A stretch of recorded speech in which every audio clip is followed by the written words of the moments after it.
거룩하신 성령님, 대림의 네 번째 촛불이 밝혀 우리의 심령 어두운 것이 다 몰아지고 오로지 빛 되신 주님의 영광이 충만하였사오니 주여, 그의 길을 예배하며 주님 오시는 그 거룩한 날을 준비하여 하나님의 영광 가운데 생명을 누리는 복된 인생들이 다 되게 하옵소서. 진리의 말씀이 우리 가운데 들어와 하나님, 우리의 갈 바 하나님의 나라에 이르기까지 우리를 동행하시고 지키시고 함께 하셔서 임마누엘의 큰 은혜로 복되게 하옵소서. 우리 구주 예수 그리스도의 이름으로 기도합니다. 아멘.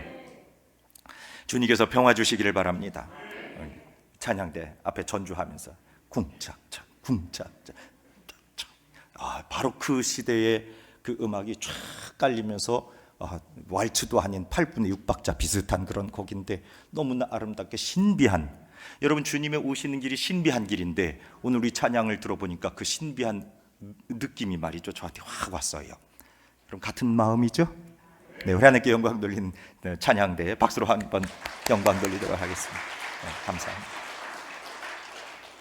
네, 한 번 더 들었으면 좋겠는데 이따가 후창하세요. 저 다 퇴장할 때 후주하고 한 번 더 후창 한 번 하면 너무 좋겠어요. 너무 아름답고 복된 하나님 영광 돌린 찬송인데, 저와 여러분 가운데 이 복된 계절에 캐롤이 자꾸 우리를 기쁘게 하고 우리 마음을 빛나게 하고 영광스럽게 하잖아요. 여러분 끊임없이 성탄의 기쁨이 저와 여러분 가운데 가득하기를 주의 이름으로 축복합니다. 촛불이 이제 4개가 다 밝혀졌어요. 첫 번째, 여러분 소망의 초, 선지자의 초지요. 그래서 말씀으로 소망을 예언하셨던 이사야의 그 거룩한 소망의 역사하심이 불 밝혔죠. 절망스러울 때.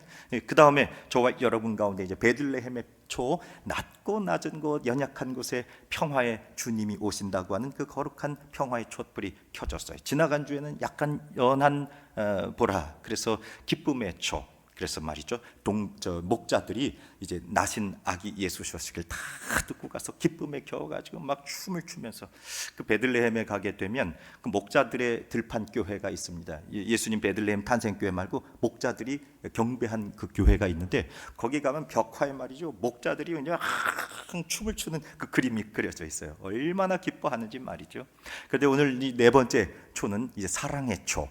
천사들이 하늘에서 하나님 오시는, 곧 예수 그리스도가 이 땅에 육신을 입고 오시는 것을 그냥 찬송하면서, 그러면서 그 사랑의 주님 오시는 것을 기뻐하는 천사들의 초, 4번째 초가 밝혀졌어요. 여러분, 저와 여러분 가운데 이 대림절에 4주를 지나가면서 소망이 충만하고, 그리고 평강이 가득하고, 기쁨이 넘치고, 그리고 저와 여러분 안에 사랑이 부요하게 넘치는 은총, 그래서 예수 그리스도가 저와 여러분 안에 쑥 들어오기를 주의 이름으로 축복합니다.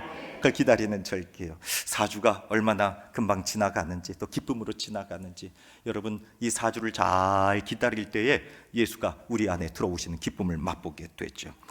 저와 여러분 이 세상을 살아가면서 인생이 직면하는 여러 가지 문제들이 있습니다. 고통이라든지 불안이라든지 또 여러 가지 절망의 문제들, 우리 인생이 겪게 되는 이 불행한 문제들이 있습니다.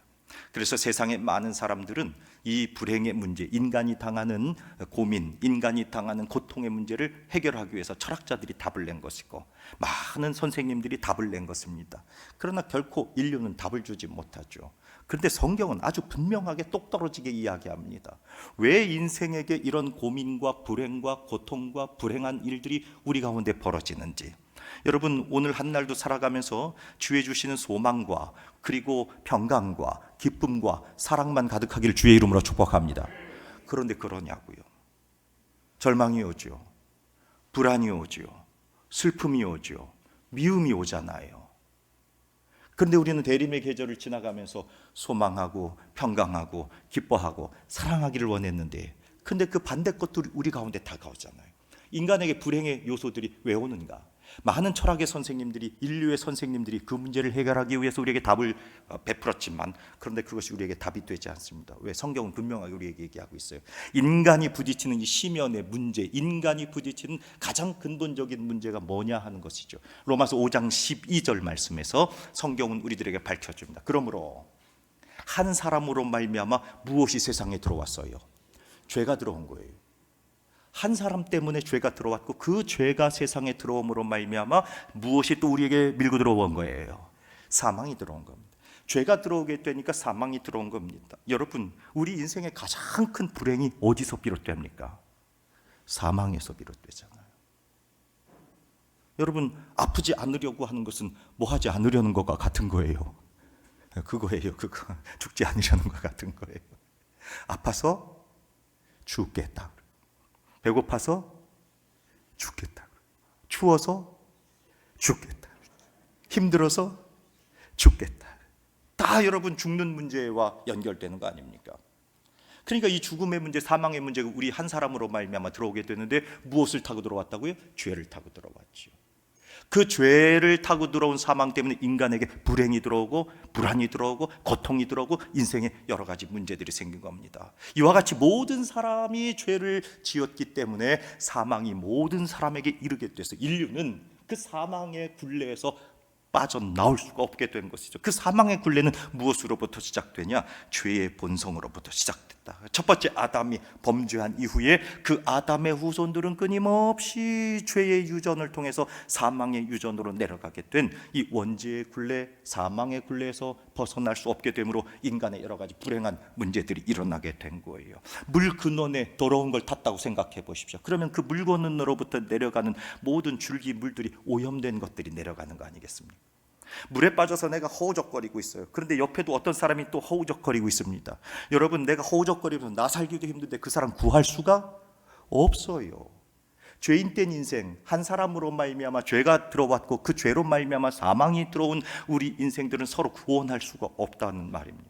그래서 인류에게 그 비참한 현실이 우리에게 직면하게 된 거죠. 그런데 이 절망적인 상황, 인간이 스스로를 구원할 수 없고 누가 누구를 구원할 수 없는 이 절망적인 상황 가운데 하나님께서 신비하고 놀라운 일들을 오늘 우리들에게 선포해 주시면서 전혀 새로운 존재, 새로운 방법, 우리가 상상할 수 없는 오늘 그 얘기를 예비하라.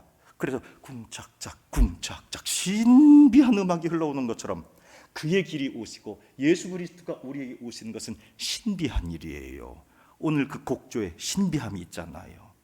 예수님이 오시는 사건은 우리의 이성이나 우리의 판단이나 우리의 주장이나 우리의 생각으로 알 수 없는 신비한 일입니다. 그것을 오늘 저와 여러분이 읽은 마태복음 1장 18절에서 25절에서는 그렇게 밝혀주고 있단 말입니다. 사랑하는 여러분, 우리 안에 있는 이 불행과 고통, 우리가 당하게 되는 인생의 여러 가지 불안한 현실들, 여러분 없다고 자신할 수 있겠습니까? 여러분 모두가 다 행복하고 모두가 다 소망이 넘치고 모두가 다 기쁨이 가득하고 모두가 다 평강하고 모두가 다 사랑으로 충만합니까? 올해도 여러분 12월 31일이 되면 저기 동해안 어딘가에 가가지고 태양을 바라보면서 우리 가정이 행복하기를 비나이다 비나이다 또 하시겠습니까? 우리 가정이 모두 건강하게 해주세요. 또 비나이다 비나이다 하시겠습니까? 우리의 욕구가 항상 매년마다 우리 가정 행복하게 해주세요. 우리 가정 건강하게 해주세요. 이거잖아요. 여러분, 그 행복과 건강과 우리 인생의 복되고 아름다운 그 놀라운 축복이 어디서 임하느냐 말이에요. 그 근원, 오염된 근원을 바꾸지 않았는데 어떻게 행복해질 수 있느냐는 얘기입니다. 그 근원이 죄로 오염됐기 때문에 우리의 삶은 아무리 내가 노력을 한다고 할지라도 결코 행복해질 수 없는 겁니다. 어떤 마음이 아픈 분이 병원에 입원을 한 거예요. 그런데 이제 선생님이 이제 태어날 때쯤 되면 그렇게 이제 확인을 한다고 그래요. 선생님, 저 다 나았어요. 이제 퇴원해도 돼요. 퇴원해도 돼요. 그러면 선생님이 이제 그 병실에 수도꼭지에 이렇게 물을 튼대요. 그래서 물을 틀으면 방에 이제 수도꼭지에 물이 쫄쫄쫄쫄 흘러가는데, 그런데 이제 그 아픈 분이 말이죠, 그 방을 자꾸 걸레를 가지고 닦는데요. 그러고서 선생님, 제가 이 정도로 닦을 만한 사람이 됐으니 그러니 나 퇴원시켜 주세요. 그런데 수도꼭지는 안 잠고 계속 흐르는 물만 닦는 거지. 우리 인생이 이렇게 근원의 문제는 해결하지 않고 마치 무엇을 해결하고 치우면 다 될 것처럼 살아간단 말이죠. 이 근원이 뭐예요? 바로 죄라고 하는 겁니다. 어떻게 우리가 그걸 결판낼 수가 있겠습니까? 결판낼 수 없단 말입니다. 하나님께서는 우리의 인생의 문제를 잘 아셨습니다. 죄의 근원이 있기 때문에 이 죄의 근원을 해결해야 되겠다고 하는 것이 하나님의 방법이었습니다. 만약에 저와 여러분 가운데 지식이 필요하고 정보가 필요하고 AI의 귀한 능력이 필요하다고 한다면 하나님께서는 우리들에게 아주 특별한 선생님, 특별한 교육자를 보내주셨을 겁니다.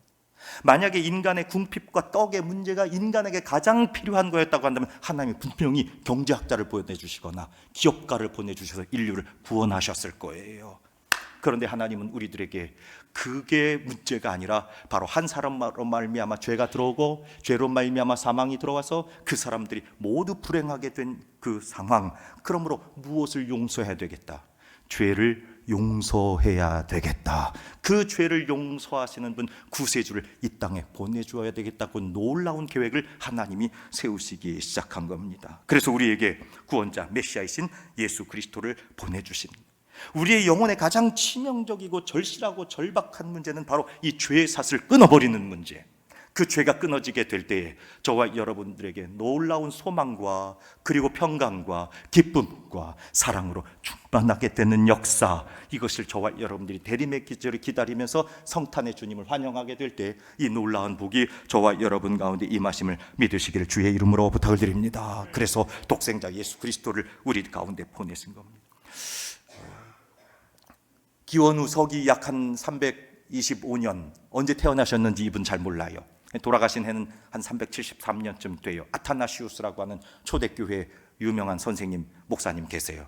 이집트 알렉산드리아 출생이신데 아타나시우스라고 하는 분인데 아리우스 이단을 정죄하고 니케아 공의회에서 아리우스는 이단이다 정죄하고서 그리고 삼위일체 교리를 콘스탄티노플 회의에서 결정하신 분 아타나시우스라고 하는 분이 데 인카르지오네 베르비 데이라고 하는 책, 온 인카네이션 말씀의 성육신에 관하여라고 하는 책 2장 7절 8절에서 이렇게 말씀하시는데 조금 어렵지만 보도록 하겠어요.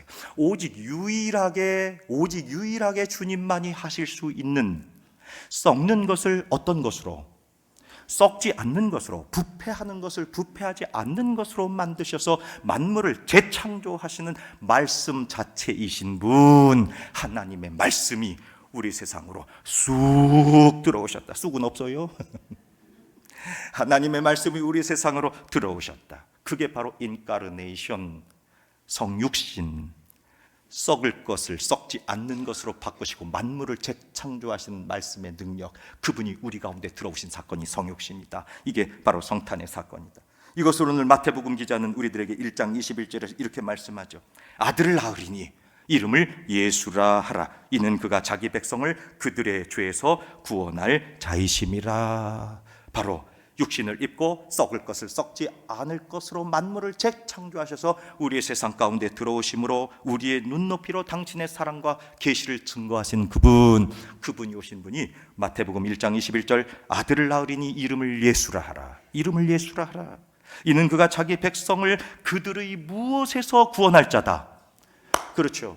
5장 21절 마태복음에서 죄가 한 사람으로 말미암아 들어오게 되고 사망이 들어오게 됐는데 이제 오시는 예수 그리스도를 통해서 우리를 무엇에서 구원하신다고요? 죄에서 구원. 이게 복음입니다. 이게 하나님이 준비하신 사건이에요. 여러분, 우리에게 교육이 필요했으면 교육자를 보냈을 거고 경제가 필요했으면 경제학자를 보냈을 거라고 말씀드렸잖아요. 그런데 인류가 직면한 가장 큰 문제, 죄의 문제란 말이에요. 그것 때문에 우리 가운데 불행이 오고 고통이 오고 고난이 오는 겁니다. 그 문제를 해결하셔야 됐어요. 그래서 그 근원을 완전히 청소하셔야 됐습니다. 그게 바로 죄의 용서, 그 죄에서 구원할 자 예수, 여호수아, 예수와 호세아, 예수, 그분은 우리를 구원할 자. 그래서 예수를 우리에게 보내주신 겁니다. 주님께서 이 땅에 오신 것은 로마의 큰 정치적 압박으로부터 이스라엘 백성들을 해방시키거나 아니면 그들의 경제적인 궁핍함, 떡을 주기 위해 이 땅에 오신 게 아니라 가장 근본적이고 치명적인 죄, 그들의 심령에 감염된 이 죄의 문제를 해결하시기 위해서 주님께서는 그 죄를 구원하시기 위해 우리에게 여호와가 구원하신다 하는 예수를 보내주시는 겁니다. 예수님께서 베푸시는 이 놀라운 구원의 역사, 죄의 구원의 역사는 너무나 위대합니다. 여러분, 저와 여러분들이 죄와 그 죄악의 모든 권세에 붙잡히게 되면 대가를 치러야 돼요. 죄짐은 모두 다 팔찌차고 끌려가잖아요. 가서 거기서 뭐 얼마든 있어야 되거나 아니면 그 형벌을 당해야 돼요. 죄는 형벌이 있어요.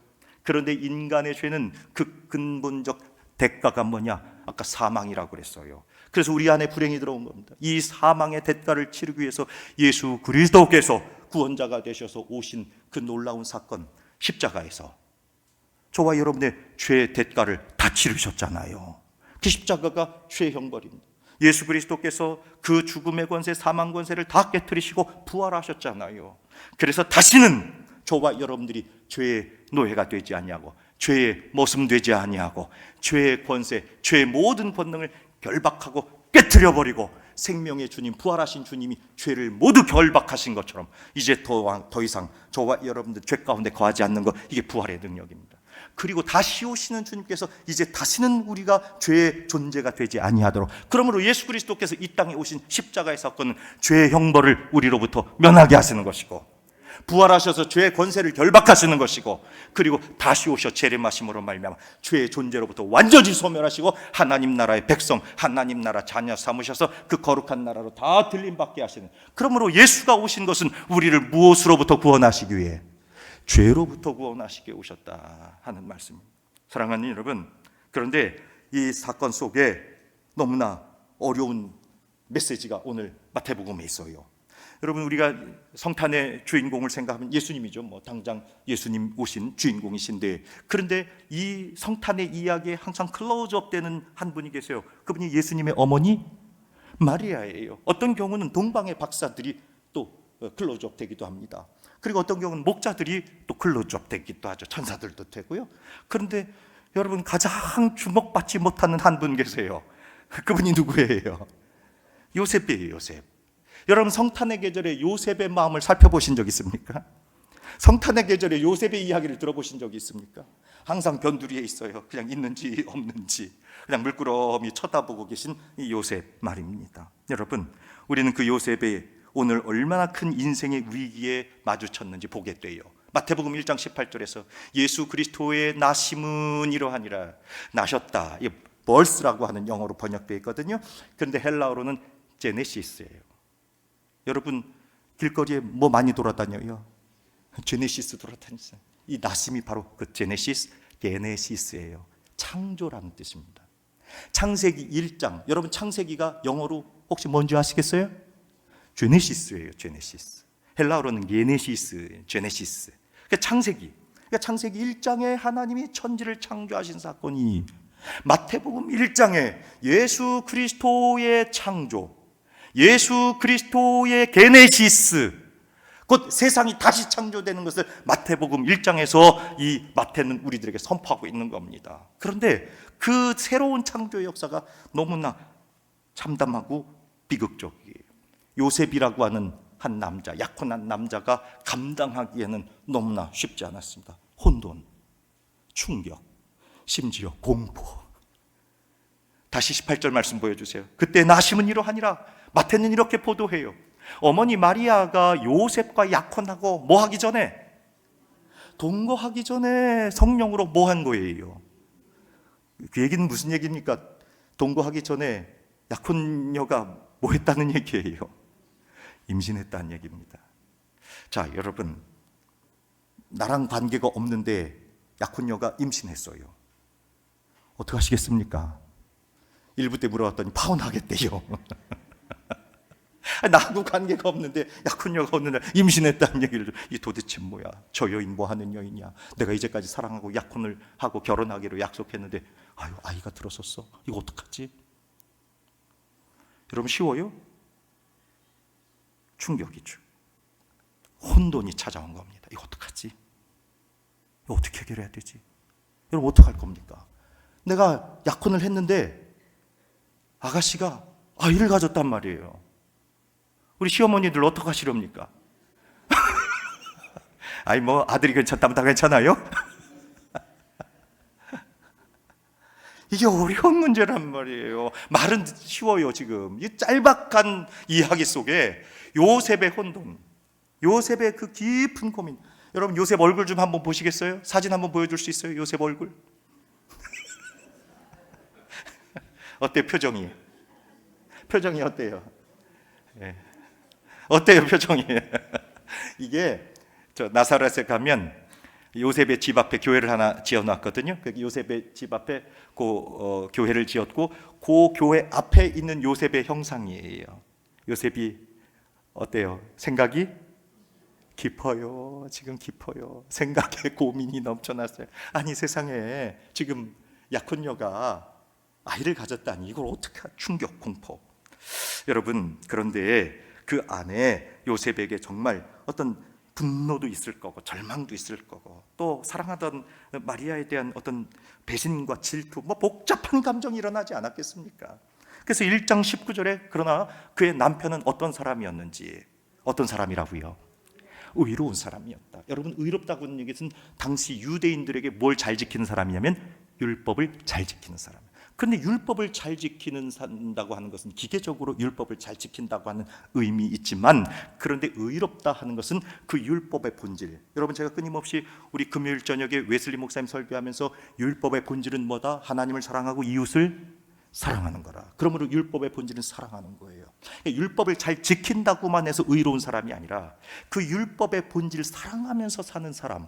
그러니까 이 요셉은 의로운 사람이어서 지금 마리아에 대해 깊은 분노와 배신감과 이걸 어떻게 하지 하는 그런 고통과 충격도 있었지만 그러나 의로운 사람이어서 이 마리아에 대한 자비와 긍휼과 연민하는 마음들이 들어온 인격자. 그게 바로 의로운 사람. 사랑하는 여러분, 율법을 잘 지킬 뿐만 아니라 율법이 우리에게 주는 사랑의 메시지.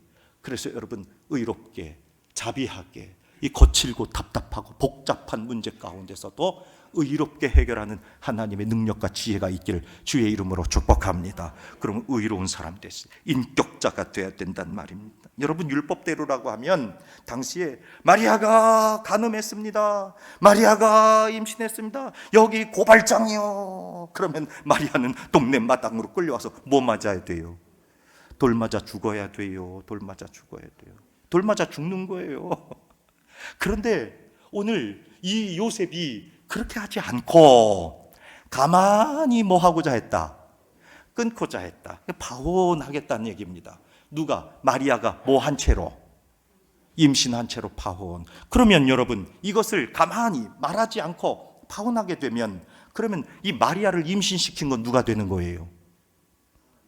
하나님이 돼요. 요셉이가 임신시킨 거예요. 말 안 하면. 왜? 약혼했기 때문에. 당시 유대에는요 약혼의 기간이 1년 정도 됩니다. 그래서 가까이 지내기도 하고 어떤 경우는 합방을 하기도 했습니다. 그러나 지금은 동거하기 전이라고 분명히 얘기했는데 그런데 세상 사람들은 마리아가 임신했다고 한다면 누가 말을 하지 않으면 그건 누구에 의해서 임신됐다? 요셉에 의해 임신됐다. 그런데 어떤 특별한 이유와 사정이 있어서 지금 마리아와 요셉이 뭐 하겠다는 얘기예요? 파혼하겠다. 그러면 요셉은 여인을 그렇게 생명을 잉태해 놓은 채로 버리는 나쁜 사람이 되는 거 아닙니까? 그러니까 이 모든 수치와 이 모든 부끄러움을 누가 떠안겠다는 얘기예요? 요셉 자신이 떠안겠다는 얘기입니다. 물론 마리아도 아이를 가진 그런 세댁으로 아버지 없이 그렇게 평생 이 아이를 놓고 길을 넣어야 되는 복잡한 문제가 지금 생긴 거예요. 여러분 이게 그렇게 단순한 문제가 아니란 말입니다. 그러니 요셉이 아까 그 표정 보세요. 얼마나 생각과 고민이 깊어졌겠느냐. 여러분 요셉은 두려웠을 겁니다. 미래가 불확실해요. 아니 여인을 그렇게 만들어 놓고 파혼한 사람으로 그 수모를 다 겪어야 되고 마리아 어떻게 혼자 아이를 길러야 할 것인가 하는 그런 도무지 요셉의 이성과 요셉의 상식과 요셉의 판단과 요셉의 주장과 요셉의 근거로는 이해할 수 없는 일이 지금 벌어졌다 그 얘기입니다. 도무지 받아들일 수 없는 마음으로도 분이 일어나고 말이죠.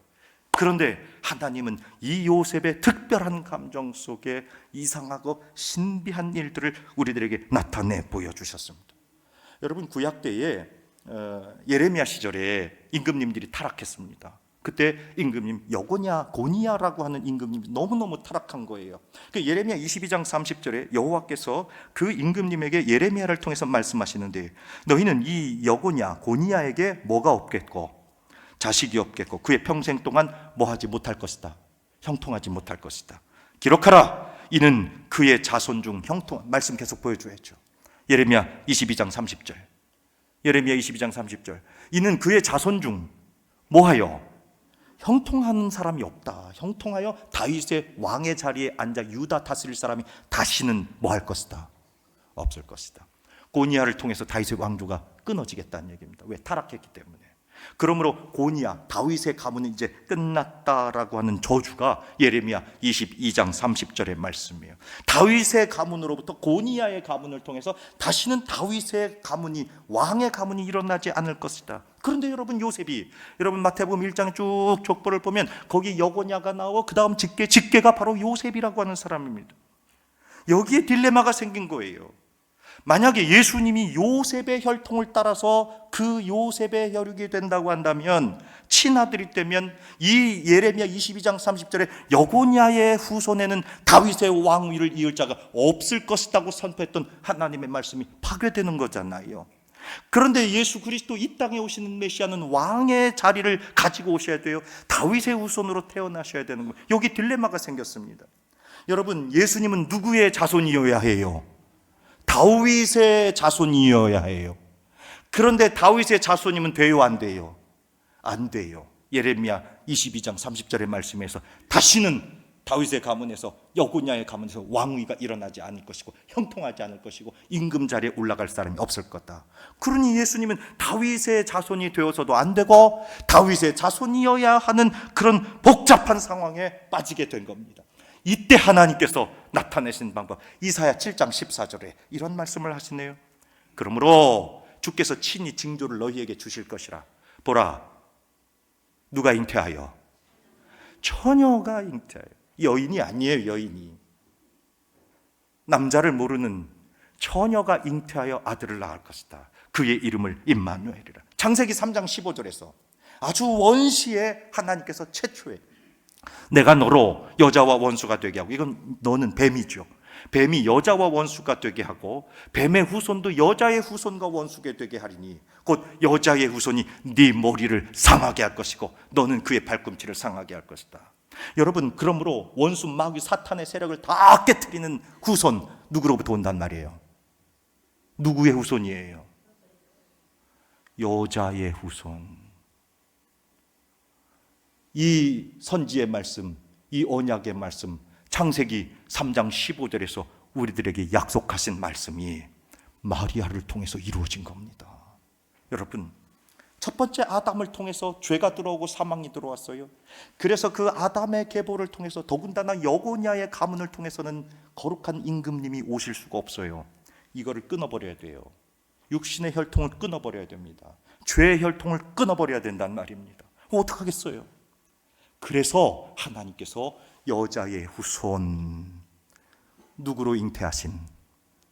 성령으로 잉태하신 여자의 후손으로 새 아담, 뉴맨을 창조하신 겁니다. 그래서 썩을 것을 썩지 않을 것으로 바꾸시고 만물을 재창조하시는 오직 유일하신 말씀, 예수 그리스도가 이 땅에 들어오신 사건, 그것이 바로 여자의 후손을 입고 뱀의 머리를 밟을 것이고 원수 사탄의 계략을 다 깨뜨려 버리시고 저와 여러분이 이 다윗 아담의 계보를 끊어버리고 새 아담, 새로운 창조자이신 예수 그리스도, 그분을 환영하게 됨으로 말미암아 이제 죄와 사망은 없어지고 새로운 아담이신 예수 그리스도가 저와 여러분 가운데 들어옴으로 말미암아 하나님의 자녀가 되는 거룩한 권세, 이것이 예수 그리스도의 나심이요 그리고 거룩한 처녀가 잉태하여 아들을 낳게 된 역사. 사랑하는 여러분, 이 놀랍고 아름다운 성탄의 계절에, 그러나 한 사람 요셉은 너무나 복잡하고 너무나 힘들고 그 생각이 깊었을 때 성령께서 저와 여러분 가운데 주시는 이 놀라운 예수 그리스도의 탄생의 소식이 우리 첫 번째 아담의 죄악의 사망의 권세 깨트려버리고 오로지 세 사람의 능력, 하나님의 자녀된 이 권세를 누리시게 되기를 주의 이름으로 부탁을 드립니다. 마태복음 1장 20절에서 요셉이 이 일을 뭐 할 때에 복잡하단 말이에요.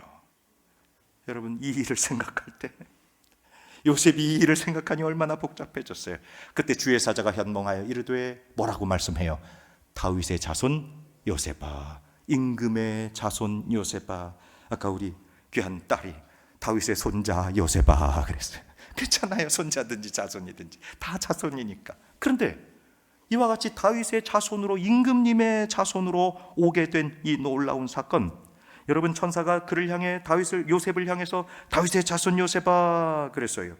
예수님께서 이 땅에 인간의 몸을 입고 오시기는 오셔야 되겠는데 누구의 자손이 돼야 되는 거예요? 다윗의 자손이 돼야 되는 거예요. 그래서 다윗의 가문으로 들어가 버린 거예요. 그런데 다윗의 자손이면 안 돼요. 그래서 누구의 후손으로 오신 거예요? 여자의 후손으로. 무엇으로 잉태되셔서? 성령으로. 할렐루야. 믿습니까? 믿으시면 아멘. 그래서 그 예수님을 모심으로 말미암아 우리는 이제 첫사람 아담의 계약에서 끊어지고 새 아담 예수 그리스도로 말미암아 하나님의 자녀가 된 놀라운 하나님의 거룩한 예수 그리스도의 계보의 사람들이 돼서 하늘 나라에 올라가게 된 그 거룩한 능력이 있다고 하는 거. 그래서 예수님이 이 땅에 오셔서 저와 여러분들에게 놀라운 역사들을 허락해 주시는데 그 하나가 바로 하나님을 우리들에게 보여주시는 겁니다. 요한복음 1장 18절 말씀 보게 되니까 본래 하나님을 본 사람은 없습니다. 본래 하나님을 볼 수 있는 사람은 없습니다. 그런데 그 품속에 있는 독생하신 하나님이 나타내셨다. 곧 마리아의 품속에 나타난 예수 그리스도, 그를 통해 독생하신 하나님, 곧 예수 그리스도를 통해 우리는 하나님을 만나게 되는 거죠. 마태복음 1장 23절 보라 처녀가 잉태하여 아들을 낳을 것이요 그의 이름을 임마누엘이라 하리라 하셨으니 이를 번역한즉 여러분들 읽어볼까요? 시작. 아멘.